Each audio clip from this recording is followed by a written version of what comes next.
You are looking at Julian's pronunciation guide, where we look at how to pronounce better some of the most mispronounced words in the world, like this other curious word. But how do you say what you're looking for today? We are looking at how to pronounce these names, as well as how to say more interesting but confusing names that many mispronounce, so make sure to stay tuned to the channel to learn more correct pronunciations.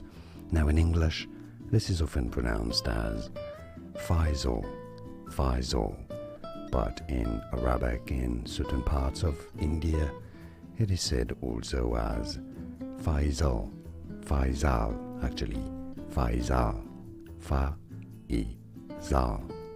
Faisal, and now you know.